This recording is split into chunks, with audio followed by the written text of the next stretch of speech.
Good morning, everyone, and welcome to the Tuesday morning edition of the Mop here in beautiful southwest Wisconsin. The sun is out, going to see high of 70s today, mid 70s, somewhere in there. Pretty good chance of rain tomorrow, but it is a beautiful day here in southwest Wisconsin. So, welcome to the Mop, titled Some Stats for the Reason I Do What I Do, and that is referring to the third Marcy Strikeout Alzheimer's shootout. Yeah, we are doing a 3-6-9 tournament this year. So that's every bowler's going to get a strike in the third, the sixth, and the ninth. And yeah, it's going to be a team event. Four-person teams. November 7th at the Phoenix Center in Richland Center. So make sure, if you can make it, you do not have to be bowling in it to enjoy the day. We'll have plenty of raffles, 50-50 raffles, basket raffles, bowling ball raffles, food specials, drink specials. Greg and Amy helped me put on a great tournament there. So far, 2 shifts. Right now, both shifts are full with 24 teams, so 12 teams per shift. If I have you down and you cannot make the tournament, please let me know so I can make sure. Yes, I know it's a time away. November 7th, we have plenty of time, but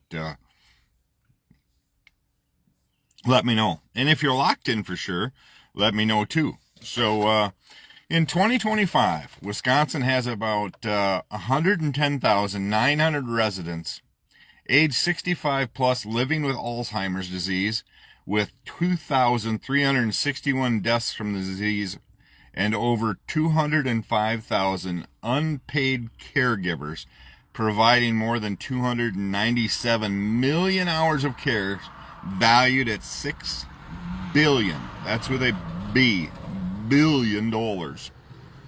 So prevalence, 110,900 people, 110,900 people age 65 plus in the state of Wisconsin have Alzheimer's.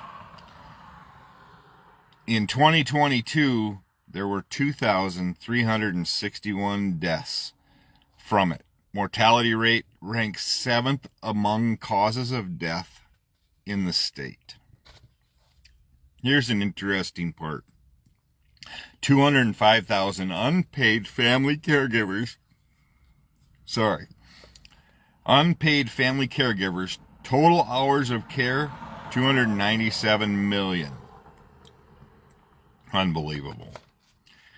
And then you wonder about the caregivers as far as their health goes. Oh, they must be in really good health if they're taking care of people and if they're having family. And caregiver health. 62.9% have chronic health conditions. That's just, and I was one of those caregivers. And I have diabetes and a few other things. Had a stroke, as it goes. 27.8% have depression, and 18.9% are in poor physical health. How about hospice? 5,086 hospice residents had dementia as a primary diagnosis in 2017. 16% of them had Alzheimer's. What about healthcare costs?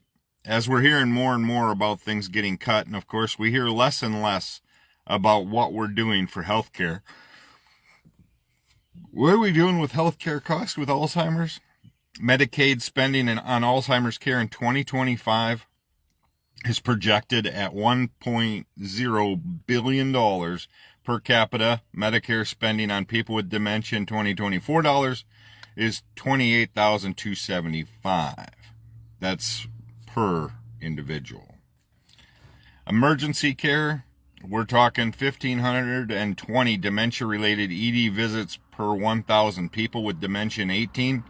Hospital readmission rate was 19.9%. I had a few of those with my mom because they don't start taking, they don't take care of them. They don't take their medications. They argue about which medications they're going to take.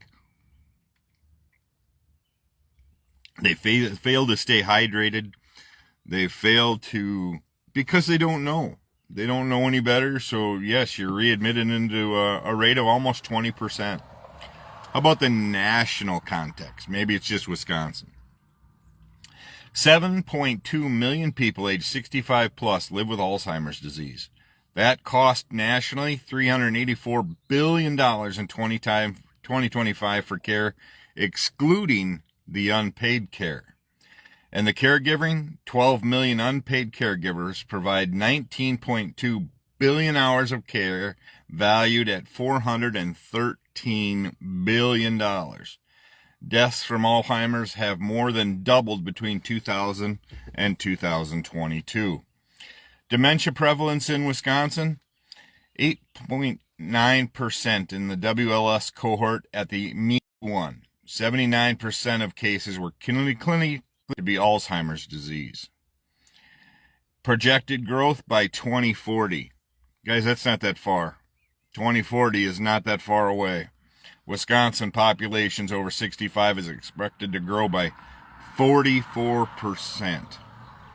That's 471,400 more people. So by 2040. So that's 14 years. And it's going to double. And what are we doing about it for financial or anything else? Very little right now. And that's why it's so important we do all the fundraising we're doing. And caregiver estimates, 198,000 caregivers providing 206 million hours of unpaid care annually.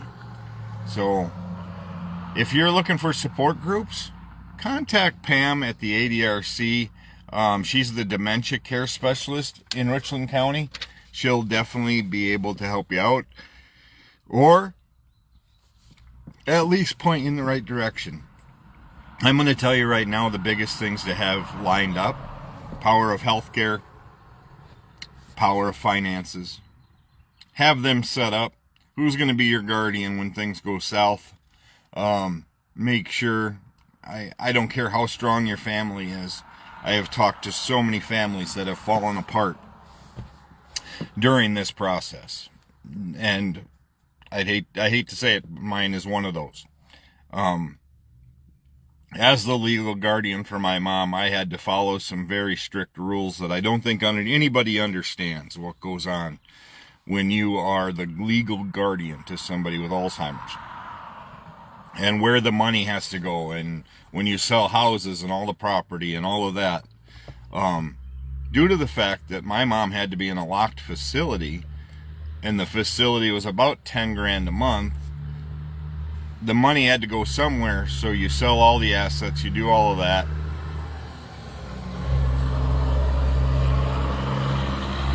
Oh, it just sucks. That's all I can tell you. So please be a part of my event. Please come and enjoy the event with the raffles and donations. And if you want to donate, or if you want to sponsor, please let me know. You can get a hold of me on my channel here, message me, or you can search the events area for Marcy's third annual Strikeout Alzheimer's, and we'll take care of you at that point. So let me know, and we can definitely do that. But if you are looking to do any kind of sponsorship, or if you want to help out in any way, I will gladly listen. I will gladly be acceptant to anything we can do. If you are a business that want to get involved, please do. Because it's a huge event, and there's a huge importance behind it, not only because of my family, but all of the families that are dealing with dementia and Alzheimer's, because it is a brutal disease. So I hope everybody has a good day today. As always, take time to bless somebody today. I thank you for tuning in. My episode with WRCO will be on at 9:30 today. And that can also be watched, or you can re-listen to it on WRCO.com. And you can see it under their tabs there for the morning show. So have a great day, guys. And again, enjoy the sunshine, enjoy the day, because tomorrow is never promised. And we will talk soon.